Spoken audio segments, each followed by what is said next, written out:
Hello friends, ये class 10th का कुछ क्वेश्चंस है जो अभी हम आपको करवाते हैं। ठीक है, ये क्वेश्चंस मॉडल्स का है और भी कुछ मिला हुआ भी हो सकता है। चलिए देखते हैं। इसमें पहला लिखा हुआ है कि Ram is a stronger boy so he break the wall. अब कोई व्यक्ति स्ट्रॉन्ग है, अब उसको वाल तोड़ने की कितने परसेंट ज्यादा मतलब क्षमता है, कितना परसेंट है कि वो दीवार को तोड़ सकता है।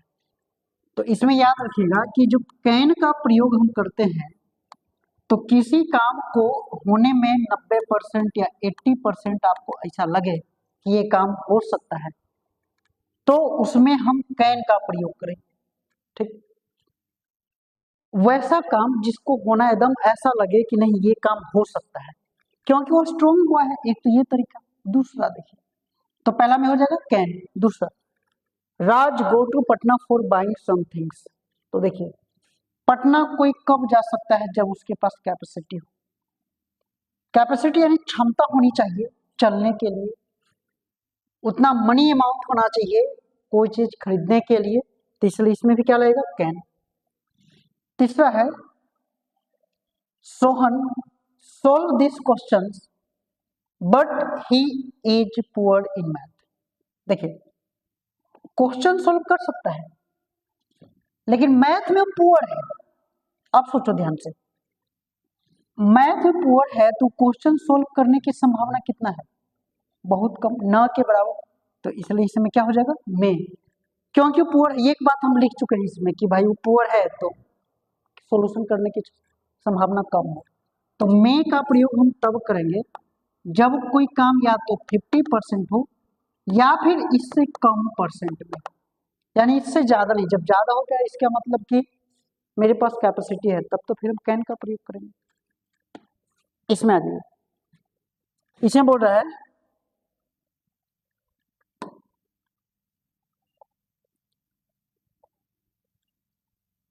इसमें बोला गया कि he is best boy in my colony. तो सबसे पहले याद रखना है कि जो बेस्ट आप देख रहे हैं तो बेस्ट है सुपरलेटिव डिग्री, और सुपरलेटिव डिग्री का प्रयोग हम तब करते हैं जब उस नाउन को डेफिनिट हो बनाना, क्योंकि वो खास एक ही है। तो इस सुपरलेटिव डिग्री के पहले भी हम द का प्रयोग करते हैं। कौन सा आर्टिकल का?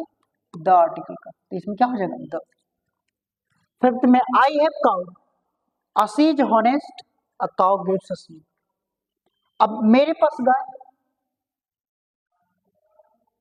अब जो गाय है तो पहले तो ये सिंगुलर कॉमन काउंटेबल है और ये पहली बार जिक्र हम किए, तो आर्टिकल क्या लगेगा? ए।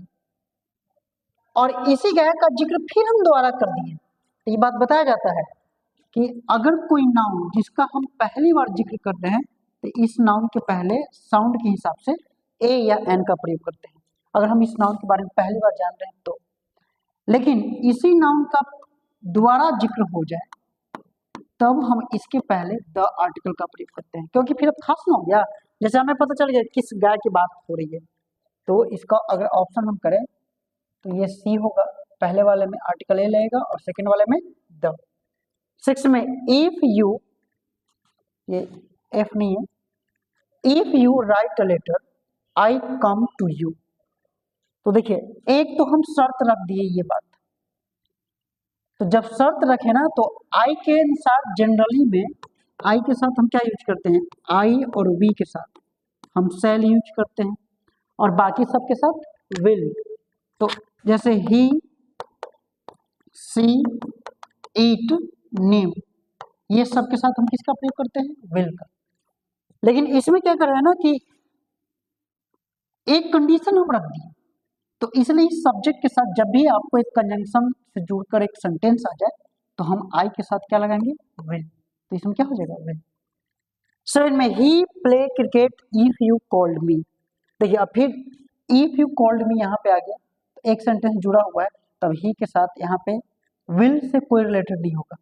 लेकिन वुड दे दिया, शूड दे दिया, यहाँ पे भी वुड है, तो अब मेरे पास क्या है? विल, क्योंकि यही ऑप्शन है। हालांकि सेल ऑप्शन होना चाहिए तो सेल ही मारते।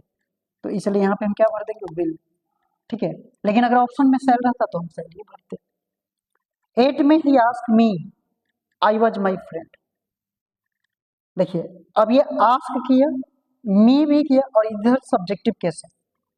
तो आपको ये बात बताया गया होगा किसमें,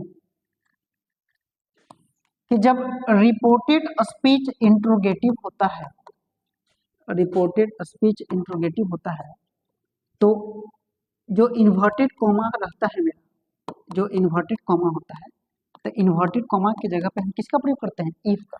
लेकिन कब, जब इन्वर्टेड कॉमा होता है तब इसके जगह पे हम इफ का प्रयोग करते हैं, और इफ के बाद सब्जेक्ट, वर्ब और ऑब्जेक्ट का हम यूज करते हैं।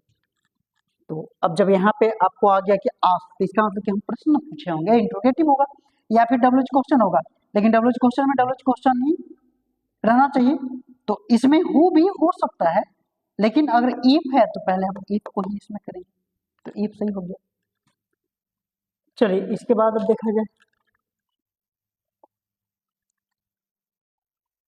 ये बोला गया था कि right the character of Halku in 5 sentences, कि हल्कू के बारे में आपको 5 सेंटेंसेज लिखना है। ठीक है, हल्कू के बारे में।